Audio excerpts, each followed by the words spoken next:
मेरा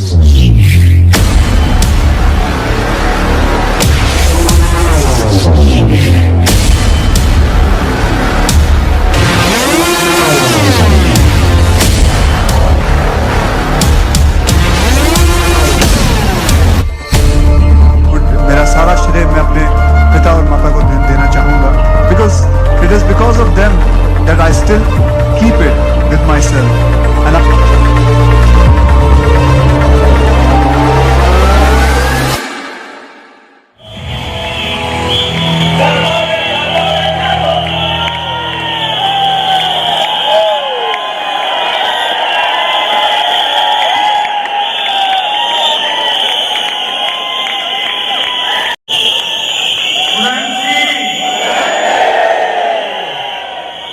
अब ये विश्व बयानी बंद। अब हम लोग हाथों का इस्तेमाल करेंगे।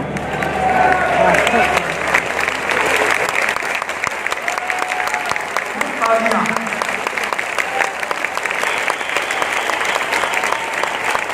विश्व बयानी बंद। अब केवल तालियां। तालियां इसलिए जब हम तालियां बजाते हैं तो जितने भी प्रेशर पॉइंट्स हैं 72 ये जब आपस में के लिए बोल रहा था तो 72 प्रेशर पॉइंट्स जो है वो प्रेशर पड़ता है और आदमी का संपूर्ण शरीर जो है वो इन हाथों से कंट्रोल किया जाता है। चाहे वो हमारा मस्तिष्क हो, हमारा हृदय हो, हमारा लीवर हो, हमारा पैंक्रियास हो, हमारे फेफड़े हो, किडनी हो, जो कुछ भी है उन सबके पॉइंट हाथों पे और पाँव में होते हैं। इसलिए हमें हर रोज जितनी अधिक बार हम तालियां बजा सके हमें बजानी चाहिए। मेरा पहला प्रणाम इस महान देश को, हमारा पहला प्रणाम इस महान देश को। यहाँ पर हिंदू, सिख, ईसाई, मुसलमान हैं, यहाँ पर मिलता हर धर्म को सम्मान है गर्व मुझे इस देश पर। ये मेरा प्यारा हिंदुस्तान है।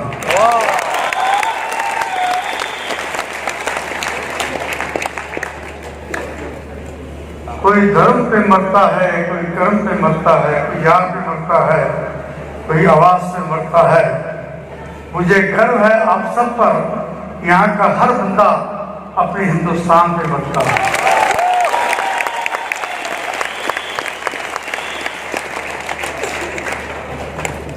और हिंदुस्तान ही पहला धर्म है इंसान का। हिंदुस्तान ही पहला धर्म है इंसान का। बाद में पन्ना खुलता है गीता या कुरान का। हमारा पहला धर्म है हिंदुस्तान। हिंदुस्तान मेरा प्यारा हिंदुस्तान।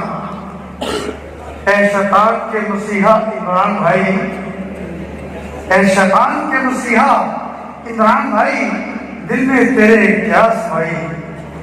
अमन की जिसने सदा लगाई, उसी से दी है तूने लड़ाई। अरे मौत तू अपनी खुद बुलाई, तेरे मरने में जालिम शक नहीं है। तुझे तो इस दुनिया में रहने का हक नहीं है।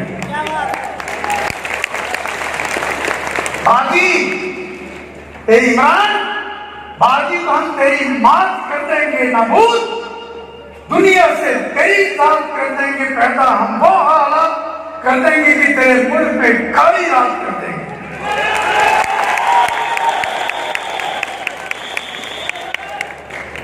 पैदा हम पाकिस्तान में काली रात कर देंगे।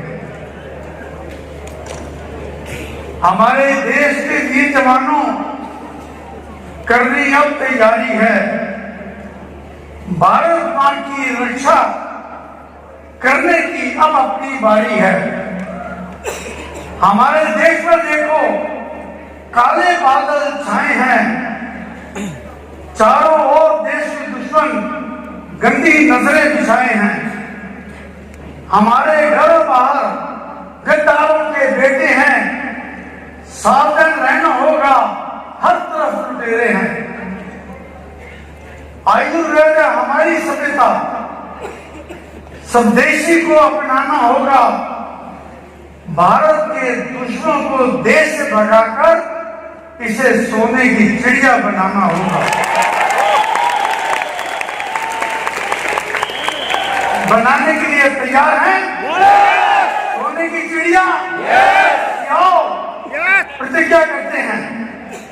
खड़े होकर मेरे साथ प्रतिज्ञा करें।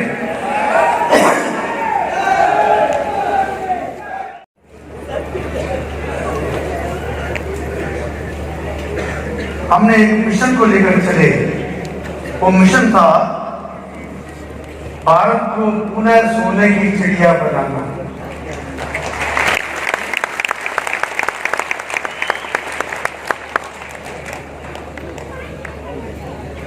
स्वदेशी की लहर चलाना।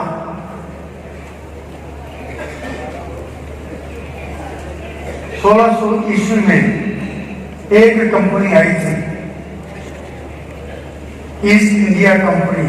मात्र 4 लोग आए थे, केवल 4 लोग। उन्होंने बिजनेस करने की इंडिया से परमिशन मांगी। हम लोग बहुत भोले इंसान हैं, सबको अपना समझते हैं, हमने परमिशन दे दी। लेकिन वो इतने चालाक निकले और 4 से बढ़ते बढ़ते 400 हो गए। केवल इतने ही लोगों ने हमारे देश को हमें गुलाम कर दिया, क्योंकि हम लोग अलग अलग बटे हुए थे। उन्होंने हमें गुलाम कर दिया, हम लोग गुलाम हो गए। यहां से जितनी भी भारत की सभ्यता थी, उन्होंने देखा कि भारतवासी पैसों से गुलाम नहीं बनाया जा सकता, इनकी सभ्यता को खत्म कर दो।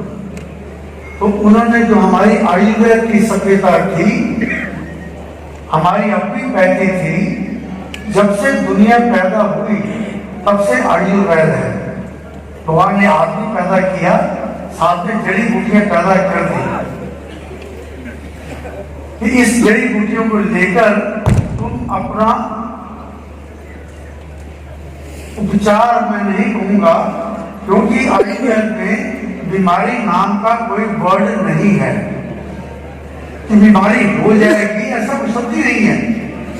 उसमें तो ये लिखा है कि ये आप हर्ब्स खाते रहें, ऐसा आपकी लाइफ स्टाइल हो, आपको जिंदगी में कभी भी कुछ भी बीमारी नहीं होगी।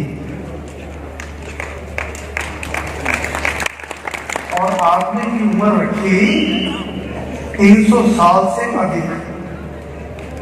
2 प्राणी की उम्र की 300 साल से अधिक, एक आदमी की और एक कछुए की। कछुआ आदमी 300 साल जीता है, लेकिन आदमी ने अपनी उम्र धीरे धीरे अपना लाइफ स्टाइल गलत करके दूसरी 35 में पढ़कर आयुर्वेद को भुलाकर हम लोगों ने दूसरी 35 शुरू की, और धीरे धीरे हम उनके गुलाम होते गए और हमारी उम्र कम होती गई। 300 साल की उम्र कम से कम 500 साल की भी उम्र होती थी, लेकिन एवरेज उम्र 3 साल की भगवान ने रखी थी। जब कौरव और पांडव का युद्ध हुआ था, तब ऐसा लिखा हुआ है कि अर्जुन की उम्र 139 साल की थी, 139 ईयर्स की, जब ये कौरव पांडव का युद्ध हुआ। लेकिन धीरे धीरे कम होते होते हमारी उम्र रहेगी 60 साल, फिर 50 साल, अब थोड़ी सी, फिर आयुर्वेद का जमाना आना शुरू हुआ है। और उसका श्रेय मैं ये कहूंगा कि आपकी कंपनी आईएमसी को भी जाता है। अब आदमी की उम्र 70 साल हो चुकी है, एवरेज उम्र। और मैं तो ये समझता हूं, अभी तो मेरी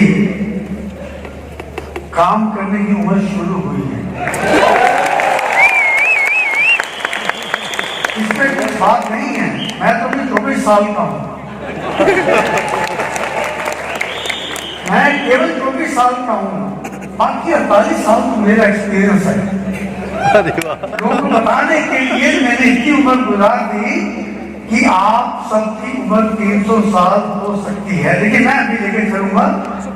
मैं ये आपसे पूछता हूं, आप सबका सबसे प्यारा घर में कौन? आप सबसे अधिक प्यार, सबसे प्यारा आपका कौन है? आपका बेटा कि आपका फादर? अपने आप को नहीं दोस्तों, सबसे प्यारा आपका है आपका अपना शरीर। अगर आपका शरीर ठीक है तो आप ठीक हैं, अगर शरीर ठीक नहीं है तो कोई भी आपका नहीं है। इस शरीर का ठीक होना जरूरी है, यही उद्देश्य हमारा है कि आदमी का शरीर ठीक रहे और उसकी उम्र 100 साल से ऊपर हो, लेकिन स्वस्थ जीवन जिए। बीमारी में नहीं, बीमारी में जीना में क्या जीना, स्वस्थ जीवन आपका हो और 100 वर्ष से ऊपर आपका जीवन हो। उसके लिए क्या करना पड़ेगा आपको? जो मैं अपनी लाइफ में करता हूं मैं वो बताऊंगा। लिखा हुआ, पढ़ा हुआ, सुना हुआ नहीं, जो मैं अपने ऊपर इस्तेमाल करता हूं वो मैं आपको बताऊंगा। सुबह उठकर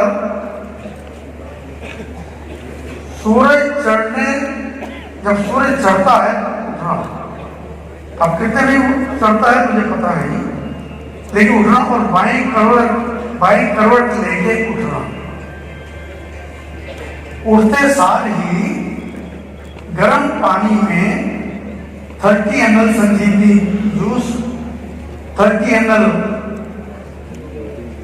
गोमूत्र, ये डालकर आधा लीटर पानी गर्म, बहुत गर्म नहीं, पीने लायक गर्म, उसको सिप करते हुए, चुस्कियां देते हुए पीना, ताकि मुंह का जितना भी लार होती है वो सबसे अधिक अल्कलाइन होती है, सबसे ज्यादा माइक्रो न्यूट्रिएंट्स उसमें होते हैं, इसे अधिक थूकना नहीं चाहिए। सिप करते हुए आधा लीटर पानी को पीना। उसके बाद फिर आधा लीटर पानी लेना, उसमें 30 ml Himalayan berry, 30 ml aloe vera juice, 30 ml noni juice डालकर फिर सिप करते हुए पीना, गर्म पानी। ये पीने के बाद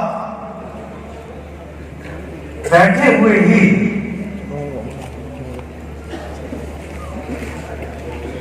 पहले हाथों को देखना, हाथों को देखना है, क्योंकि ऐसा लिखा हुआ है, काटे रस्ते लक्ष्मी, कर्म दे सरस्वती, कर मूले तू गोविंदा प्रभाते कर दशमी। इन हाथों में भगवान का, लक्ष्मी का वास है। सुबह उठ के इसके दर्शन करने चाहिए, इसके दर्शन कीजिए और फिर अपने ईश्वर को याद कीजिए, जिसका जो भी ईश्वर है, सबकी अपनी अपनी पद्धति, अपना विश्वास है। हो सके तो ओम का जाप कीजिए। ओम का जाप करने से अनेकों बीमारियां ठीक होती है। मैंने किताब में लिखा हुआ, किताब आपके सामने बड़ी जल्दी आ जाएगी। 100 वर्ष कैसे जिए, तो किताब का टाइटल है 100 वर्ष स्वस्थ कैसे जिए। और उसके बाद बैठे बैठे ही लंबी लंबी सांस लेनी, धीरे धीरे लंबी सांस लेकर और फिर उसको धीरे धीरे छोड़ना। 10 सेकेंड छोड़ने में लगाने हैं और सांस लेने में लगाने हैं। और उसके बाद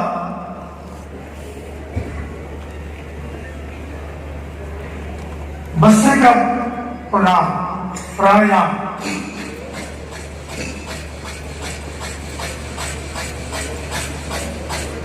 ये सब 1 मिनट काफी है।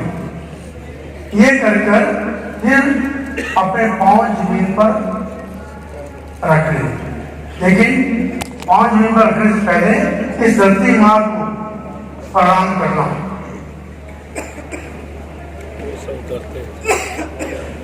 धरती माँ को प्रणाम करना, क्योंकि इस धरती माँ ने हमें पैदा किया है, तो अपना बोझ डालने से पहले इस धरती माँ को प्रणाम करना जरूरी है। कहते हैं समुद्र वस्त्र देवी पर्वतन मंडले लक्ष्मी पत्नी नमस्तुभ्यं पाद स्पर्शम क्षमस्व में। हे माँ, ये जो समुद्र है तुम्हारे वस्त्र हैं, और जो पहाड़ हैं ये तुम्हारे उरोज हैं। मैं तेरे ऊपर पाँव रखने जा रहा हूं, मुझे क्षमा करना। समुद्र वस्त्र देवी पर्वतन मंडले पाद स्पर्शम क्षमस्व में लक्ष्मी पत्नी नमस्तुभ्यं। तो लक्ष्मी पत्नी है, तो भगवान तो देवी है। हे माँ, मैं तेरे ऊपर पाँव रख रहा हूं, मुझे माफ करना। ये कहकर फिर 30 मिनट सैर करने के लिए जाना। मैं भी किताब हम लोगों ने लिखी है, मैं और सत्यन जी ने, हम जो भी करते हैं कितना काम करते हैं। पहली बात, मैं का मतलब मैं नहीं हूँ, हम है। कभी मुंह से गलती से मैं निकल जाऊं तो अनजान शब्द का मुझे आप माफ कर दीजिए। हम लोगों ने किताब लिखी है 30 मिनट की सैर और 30 यौगिक क्रियाएं चलते चलते। मैं उसको नहीं बताऊंगा, लंबा सब्जेक्ट है, लेकिन किताब देखनी है, आपके पास वो किताब पहुंच जाएगी। केवल 30 मिनट की सैर, 30 यौगिक क्रियाएं कर कर आपका सारा शरीर जो है वो एक्टिव हो गया, डिटॉक्सिफाई हो गया, सारी बीमारियां दूर निकल जाएंगी। ये आपने करना है। इसकी किताब आ रही है 100 वर्ष स्वस्थ कैसे जिए, 30 मिनट की सैर और 30 यौगिक क्रियाएं। तो जब भी निकलेगी तो आप अवश्य लीजिएगा। और जब आप स्वदेशी अपनाएं, देश बचाएं। गुड टाइम से दोस्तों।